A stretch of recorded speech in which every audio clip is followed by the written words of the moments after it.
Chapter 11. Ivan is split in two. The wood on the opposite shore of the river, which just an hour ago had been shining in the May sun, now grew blurry and dim, and then dissolved. A veil of water hung outside the window. Threads of lightning kept flashing in the sky, the heavens split open, and a fearsome, flickering light flooded the sick man's room.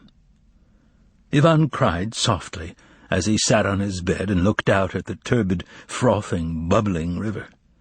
With every clap of thunder he let out a piteous cry and covered his face in his hands. Sheets of paper covered with Ivan's writing lay on the floor. They had been blown about by the wind, which had swept through the room before the storm began. The poet's attempts to compose a report on the terrible consultant had come to nothing.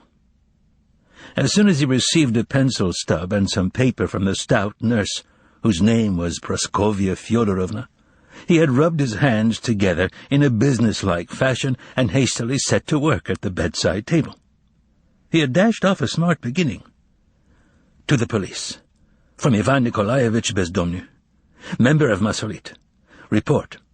Yesterday evening I arrived at Patriarch's Ponds with the deceased Berlioz. And the poet immediately became confused, largely due to the word deceased. It made everything sound absurd from the start. How could he have arrived somewhere with the deceased? Dead men don't walk. They really will think I'm a madman. Such thoughts made him start revising. The second version came out as follows. With Berlioz, later deceased. That didn't satisfy the author either. He had to write a third version, and that came out even worse than the other two. With Berlioz, who fell under a streetcar. What was irksome here was the obscure composer who was Berlioz's namesake. He felt compelled to add, not the composer. Tormented by these two Berliozes, Ivan crossed everything out and decided to begin with a strong opening that would immediately get the reader's attention. He began with a description of the cat boarding the streetcar, and then went back to the episode of the severed head.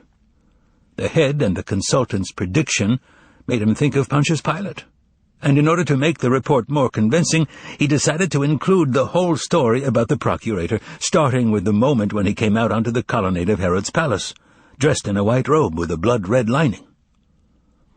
Ivan worked hard, crossing out what he had written and adding new words. He even tried to do drawings of Pontius Pilate and of the cat on its hind legs. But the drawings didn't help either, and the more the poet worked, the more confused and incomprehensible his report became. By the time an ominous storm cloud with smoking edges had appeared from the distance and enveloped the woods, and the wind had blown the papers off the table, Ivan felt drained of energy and unable to cope with the report. Making no effort at all to pick up the scattered pages, he burst into silent and bitter tears. The kind-hearted nurse, Praskovya Fyodorovna, came by to check on Ivan during the storm and was upset to see him crying. She closed the blinds so that the lightning would not frighten him, picked up the papers from the floor, and ran off with them to get the doctor. The doctor appeared, gave Ivan an injection in his arm, and assured him that he would stop crying, that now everything would pass, everything would change, and all would be forgotten. The doctor turned out to be right. The wood across the river started to look as it had before. It stood out sharply down to the last tree beneath the sky which had been restored to its former perfect blueness, and the river grew calm. Ivan's anguish began to diminish right after the injection, and now the poet lay peacefully, gazing at the rainbow spread across the sky.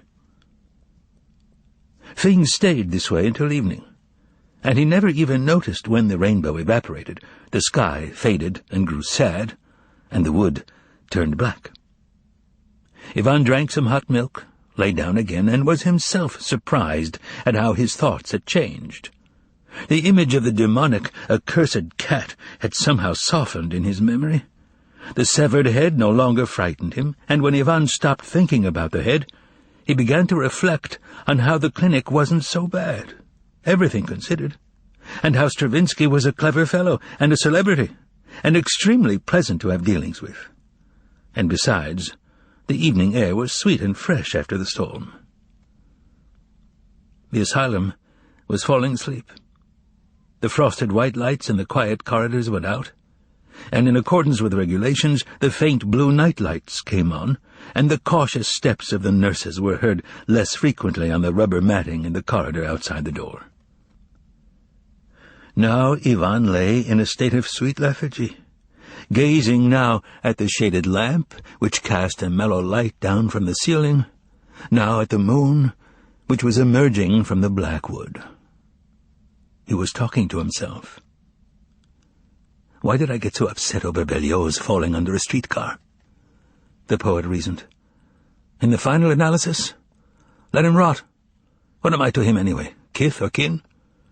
If we examine the question properly, it turns out that I, essentially, didn't really know the deceased.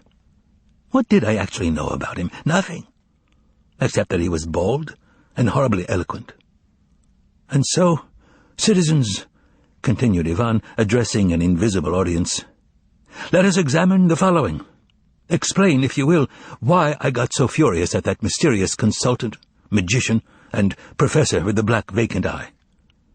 What was the point of that whole absurd chase, with me in my underwear carrying a candle? And what about that grotesque scene in the restaurant? But, said the old Ivan to the new Ivan, addressing him in a stern voice from somewhere inside his head or behind his ear. But didn't he know in advance that Berlioz's head would be cut off? How could you not get upset? What is there to discuss, comrades? Retorted the new Ivan to the broken-down old Ivan. Even a child can see that there is something sinister about all this. He is, no doubt about it, a mysterious and exceptional personality. But that's what makes it so interesting. The fellow was personally acquainted with Pontius Pilate. What could be more interesting than that? And instead of making that ridiculous scene at Patriarch Spahn's, wouldn't it have been better to have asked him politely about what happened next to Pilate and the prisoner Hanotri?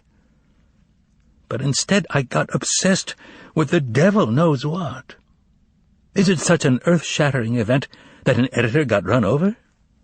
Does it mean the magazine will have to close down? So what can you do?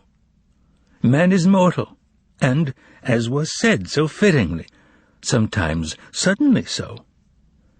Well, God rest his soul. There'll be a new editor, and maybe he'll be even more eloquent than the last one. After dozing off for a while, the new Ivan asked the old Ivan spitefully, So how do I look in all this? Like a fool, a bass voice pronounced distinctly, a voice which did not come from either one of the Ivans, and was amazingly reminiscent of the consultant's bass. For some reason Ivan did not take offense at the word fool, but was pleasantly surprised by it, smiled, and fell into a half-sleep. Sleep was creeping up on Ivan, and he could already see a palm tree on an elephant-like trunk, and a cat went by, not a fearsome one, but a jolly one. And in short, sleep was about to engulf him, when suddenly the window grill moved aside noiselessly, and a mysterious figure who was trying to hide from the moonlight appeared on the balcony and shook a warning finger at Ivan. Not feeling the least bit afraid, Ivan raised himself in bed and saw that there was a man on the balcony. And this man pressed his finger to his lips and whispered, "Shh."